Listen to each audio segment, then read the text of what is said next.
my name is Alexis Kador, and I will be discussing the article Evaluation on Coping Attitudes, Sources, and Practice Among Black and Latino College Students.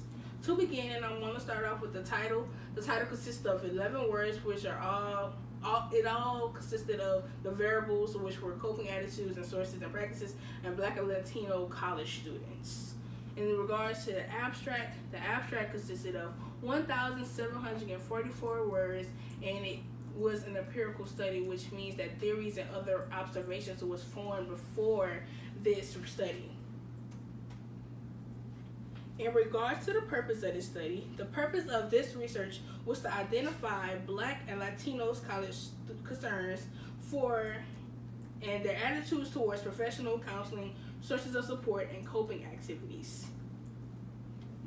In regards to the statistics did not happen. It was only stated in the abstract of the research.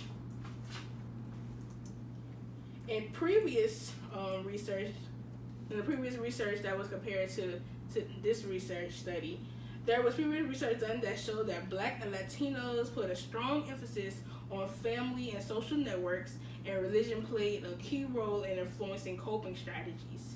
It was also found that guilt and shame may be also a reason that Black and Latinos do not seek professional counseling as often.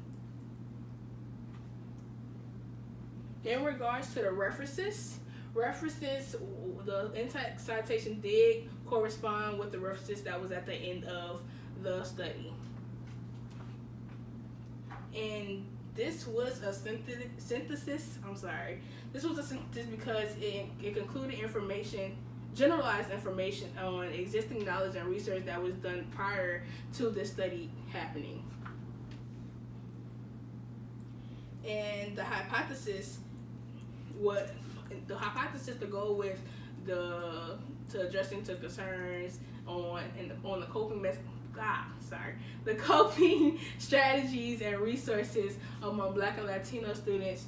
The researchers was trying to test these hypotheses, and these hypotheses include: 1, that both Black and Latinos will have less favorable attitudes towards seeking help from a counselor and will prefer to seek help from family and friends. 2, Black and Latino college students will be more likely to seek help from informal support rather than formal networks such as counseling or professionals. And 3, Black and Latino participants would engage in informal coping practices such as socializing with friends.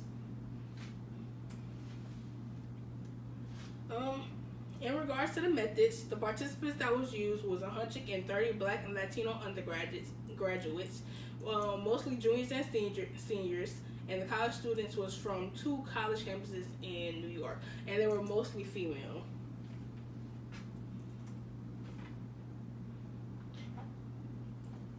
Alright, in regards to the sampling, the researchers didn't really emphasize on how the sampling method was, but it only emphasized on that it was voluntary, and this is a form of convenient sampling. And the measures that was used was surveys, a demographic questionnaire, and a student concern checklist to check off all their concerns in their college environment. In regards to the results, it was found that the top concerns for both groups were school grades, study skills, and relationship with family, and career choice job search.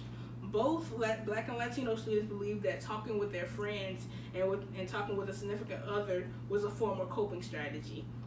The only difference between the Black students and the Latino students is that the Black students, if they had a concern, they would rather suppress it or rather keep it to themselves than express it to a counselor.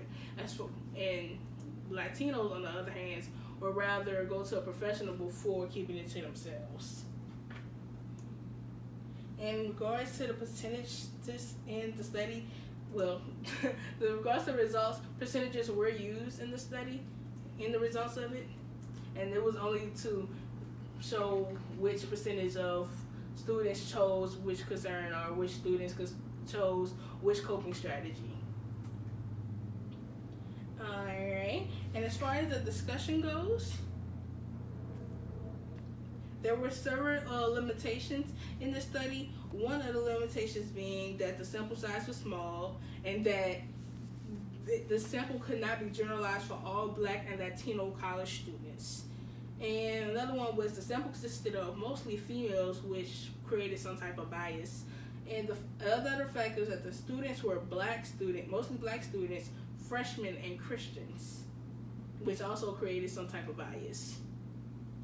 And another thing and limitation that I found was that the sample was voluntary, which means that they don't really know what was the intentions of them volunteering. They didn't do enough research or background to check out their sample.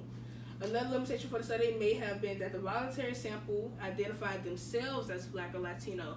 They didn't necessarily interview them to see if they were Black or Latino. They just self-identified themselves.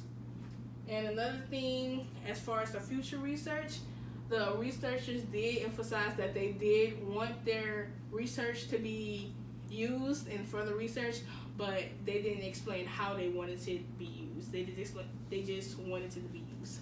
So that's it for today.